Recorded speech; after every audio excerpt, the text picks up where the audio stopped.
Since Donald Trump gave the Nigerian government the warning to address the genocide of Christians that is going on, a lot has been going on in the back doors, and most Nigerians are not even paying attention to it. And one of these things is that the Office of the Information Minister and the Nigerian Orientation actually organized a press conference in order to counter the so-called lies that have been going on regarding the Christian genocide in Nigeria. And I'm going to be reacting to a clip of this conference and to dispute their own lie of the lies that they claimed are going on in Nigeria. Any narrative suggesting that the Nigerian state is failing to take action against religious attacks is based on misinformation or faulty data. Whenever I start talking about these issues, they start talking about data. But actually, where did they get that data from? These deaths are actually unaccounted for and undocumented. The number of persons cannot sometimes be ascertained because when the bomb blast goes, it is gone. We just assume these numbers, and the numbers are usually way more than the news media and other media carry it. Now, apart from that, when last did the Office of the Information Minister or Nigerian Orientation, the agency and the office itself, come out to address Nigerians regarding the plight of Nigerians? When have they ever come out to hold a press conference in order to address issues that are bothering Nigerians? But it has gotten to this point where someone has claimed to offer Nigeria a hand, and everybody is running helter-skelter, trying to dispute and diminish people's real life plight, people's suffering. This is what these people are trying to dispute and say that it is all wrong data and fallacies. It is not. Several leading personnel of the very dedicated armed forces of Nigeria and the country's intelligence agencies are Christians working and succeeding alongside their Muslim colleagues in the fight against extremists and criminals waging war against our country and against our values. Success stories. Oh, please. Spare me this rubbish. I've heard these things countless times. We have Christians in government. The chief of this is a Christian. The dad of that is a Christian. There are bad Christians, there are bad Muslims in government. If these people decide to be bad, do you now say that because there are Christians and there are Muslims, so they are representing the interests of the people? These Christians and Muslims in these government positions are highly corrupt. They do not care about the plight of an average Nigerian, and that is why you see the people suffering what they are suffering, and that's why they are crying every day. Now, when Donald Trump gave this warning, we saw attacks in Plateau State again. We saw attacks in Kwara, we saw attacks in Niger, and we also saw attacks in Borno. But guess what? The governors of these states do not do anything to make sure that these people are brought to books. Nothing is being done. We even saw a situation where the nights that these bandits and terrorists were attacking places like Kwara, the governor was celebrating with his family in London, UK. Tell me if this is how to tackle insurgency in a country like Nigeria. In the last 2 years, significant progress, to give you an example, has been made in the war against terrorism across the Northwest, Northeast, Southeast, North Central, and other parts of this country. In the last 8 months, the Nigerian military, like I said, have neutralized over 592 terrorists in Borno State alone. Many of them, have been sent to their own world beyond.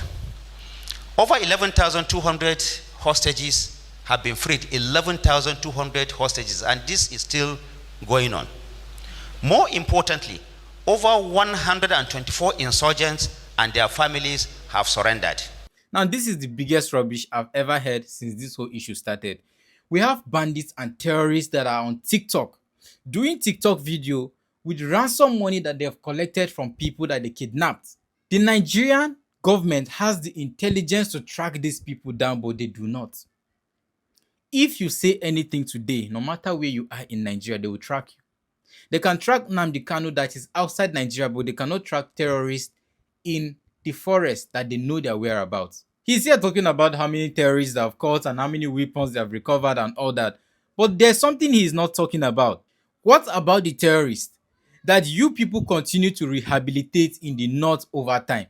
You hear of 1,000 terrorists that have been rehabilitated back into the Nigerian army. You hear of 500, you hear of 100 consistently, and this keeps going on. Tell me if you're serious about this issue, you'll go ahead and start rehabilitating terrorists, cold-blooded terrorists that are only trained to kill and not feel remorse. Do you think that these people are fit and proper to go back into normal Nigerians and civilians, or even in the army, because most of them were later channeled into the Nigerian army and all that? Do you think these people will protect the interests of Nigeria? Now, I saw this very sad story of this Nigerian army personnel that resigned after he realized that the very bandits that killed his friend in the Nigerian army was later rehabilitated into the Nigerian army. He was so broken and he resigned. Now you see all these things and tell me that they have recovered this amount of weapons and all that. Do you think that these people do not know how to tackle this issue? The previous administration has already done that. The Buhari administration has already designated this as terrorists. You cannot be coming out and be killing people and then you are being treated as a normal person. These are terrorists, and the Nigerian government characterize them as such and will continue to work to ensure that we deny them the space and the oxygen that they require to operate within our borders. Sir, with all due respect, are you talking about the Muhammadu Buhari that was Nigeria's president, or you're talking about another Buhari? Because this person that was president in Nigeria is the very reason why we have terrorism as it is today, because he failed to address it. So many people were killed and he stayed mute. He never said anything and he never addressed the nation. This kept escalating and the terrorists grew wings and felt like they were bigger than the nation, and they continued operating. We have had situations where these terrorists have even come out to say that they want the president to be a negotiator. Do you know the amount of audacity that they are demanding that someone comes as a negotiator in a country that claims to be fighting terrorism? Please spare me this rubbish. We all know that this insecurity did not start yesterday, nor started in 2023. But from the actions taken so far, if one is unbiased, you will know that from the plethora of actions taken in the last 2 years, if we had taken those actions in the last 10 years, we probably won't be where we are today. Now, this is the only atom of truth I've heard. If the actions that they are trying to take, we did this, we did that, was taken years back, then we probably wouldn't be here. If the past presidents have actually come out to say these are bandits, we're going to treat them as such, we wouldn't have gotten here. Goodluck Ebele Jonathan tried, but he was too calm for this kind of people, and then he was forced into giving up his seat. And that also contributed to why we are here. And let me make a very single correction, that there's genocide in Nigeria and there is terrorism in Nigeria. Many people do not know how to differentiate between the two.